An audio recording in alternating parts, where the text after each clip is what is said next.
Mr. Russell J. Sattazahn was born on April 17, 1926 in Rexmont, Pennsylvania. Sattazahn lived with his parents, his two brothers, and his two sisters. His father was a painter, and he had one brother that was in the service 8 years before him. Sattazahn was the only boy in his class from Shaverstown High School to graduate. The rest of his class was drafted into the war. He was drafted into the Army about 3 months after he graduated high school. He had received a letter from the government telling him he would have to go into the service. He would have rather gone into the Navy, but he got placed into the Army. Inducted, the day we were inducted, you were stood in lines, and as you come up to the man that was stamping the cards, he said, "What would you rather have, Army or Navy?" I said, I would take the Navy. He stamped it, Army. You had no choice. I mean, they took whoever they wanted to at the time. It seemed like they took about 3 or 4 Army and then 1 Navy, and the Marines weren't figured in it too much at that time. His family was not excited about him going into service, but they knew it had to be done. After being drafted into the service, Sattazahn attended basic training in Camp Blanding in Florida for what was supposed to be a 17-week training. In his basic training, they tried to make the men as mad as they could get to push them to work harder. Getting the men mad was an intellectual tactic to make them tough and get them in shape and to prepare them for service. Sattazahn did not socialize very much while at basic training because there was not much time, and they knew they would all soon be separated. At basic training, the men received enough food, but it was not like home cooking. Sattazahn's favorite food was their hot cakes. Army food is, I guess you could say, I don't know, it wasn't like home cooking, but we had enough food, and I particularly liked their breakfast when they had their hot cakes. That's one thing that I liked in the service. They make good hot cakes. Sattazahn was unable to complete his training due to the massive loss of men in the Battle of the Bulge. He was only there for 15 weeks before he was sent to Europe. I was down at Camp Blanding, Florida, and that was we had a 17-week basic training. I never finished that. While I was down in Camp Blanding in Florida, in my 15th week, they had the Battle of the Bulge, and they lost a lot of men over there, and they needed replacement. And so we never finished basic training. They sent us right overseas. To go to Europe, Sattazahn left from New York on a ship called the USS Wakefield, with 3,000 other people aboard. Sattazahn had no problems adjusting to soldier life because they were all there for the same reason, so it wasn't too bad. He says that they kept him busy from sunup to sundown. While they were in Europe, there was very minimal contact with family at home. They would go through the letters to make sure soldiers weren't giving away any secrets. Sattazahn only wrote 1 letter home while he was in battle because they were always busy and sometimes they had to work straight through the night. There was once a time when they got a day of rest and got to visit homes in Bonn, Germany, and sleep. He said sleeping was very hard because they had to sleep outside in foxholes no matter how harsh the conditions were.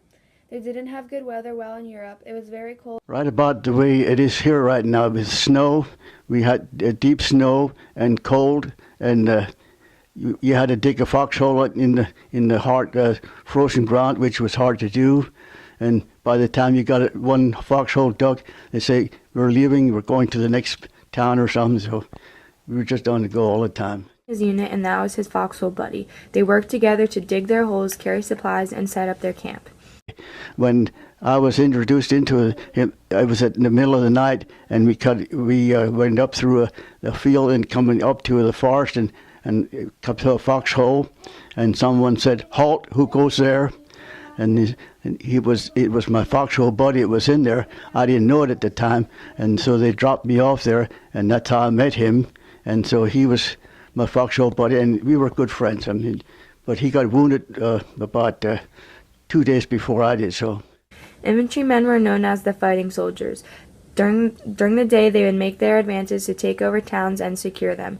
They usually carried with them a full field pack, which had a half-pup tent, ammunition, a rifle, a shovel, and a pick for digging foxholes, and they shared carrying a bazooka and its ammunition with their foxhole buddy. The bazooka was used to shoot at tanks, and Sattazahn described the ammunition as rockets, weighing about 6 pounds each. Sattazahn says he would rather have been in the Air Force or Navy, but because in the infantry they don't get to go home. Well, it was, you don't like any of them. I would have rather probably been in the Air Force or in the Navy, but the infantry, you keep going, and you didn't you don't go home at night. I mean, with the Air Force, at least if they went into battle, at least they came back and they slept back at their quarters at night. We were on the battlefield all the time you were there, so it was tough living. Sattazahn was involved in 2 major battles, the Rhineland and Central Europe. On the day Sattazahn was wounded, they were supposed to cross an open field and secure a town, but the Germans were ready on defense. I got wounded. We had to cross an open field, and was supposed to secure a town that had a civilian hospital in, and they said we would meet in the hospital if we could get across. But when they were ready for us, and they had machine guns set up, and by the time I got across, we went into the first building that we could get into, and we went into the basement of a house, and they saw us go in there, and they had an observer that had the artillery, and they zeroed in the house, and that's when I was wounded with the artillery.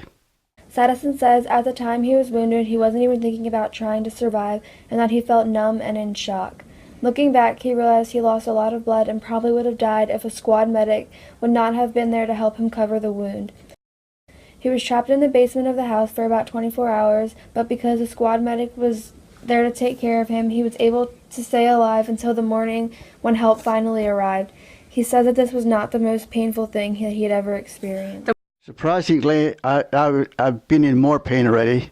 I was more so numb, I guess, because I had a few stitches in my face too, and in my lip, and some shrapnel hit it, and everything was numb, and it was a sort of a type of a throbbing pain, you know. You feel your heartbeat in the wound. So, other than that, it wasn't the worst pain that I ever had. The morning after Sattazahn was wounded, a runner from the hospital came to get them and take them to a field hospital. He was picked up on a stretcher and was loaded onto the hood of a Jeep. The Jeep took him to a field hospital that was set up like a MASH camp would be in the television show MASH. After this, he was finally able to fly home, first flying into Paris and then on a bigger plane into New York. When Sattazahn finally returned home, he had to have many more operations on his arm to properly close the wound and remove some more of the bone from his wrist. During the time of World War II, hotels were made into hospitals for soldiers, and Sattazahn stayed in the Chalfonte and Haddon Hall. He stayed in hospitals until his discharge. While Sattazahn was still over in Europe, a telegram was sent home saying that he was wounded in combat. While Sattazahn was in a field hospital, a Red Cross volunteer helped him write a letter home to his family. They got a telegram from the government. They send a telegram out, and all the telegram said was your son was seriously wounded in action, and that's all the telegram said. But luckily, when I was in the field hospital over there, they had Red Cross, what they call gray ladies, and they said, would you like to write a letter home to your parents? I said, yes, that would be nice. She said, you dictate a letter and we'll send it home. And she wrote a letter and she told them exactly. She said, well, I said, I was wounded, but I'm going to make it. I lost my right hand, but I'll be all right. Don't worry about me, and tell my brother and my sisters about it. And they got that one day before they got the telegram, so they were glad to that. Returned home to his family in October. He says that he was not treated differently when returning home from the service because he had good parents and everyone in the town was going through the same thing. He knew he wouldn't be able to do what he could do before his injury, but he still liked going to local sporting events and playing golf. Sattazahn says being in the service made him grow up in a hurry. He says war is not something that one likes to do, but after one comes out, he was glad he had the experience.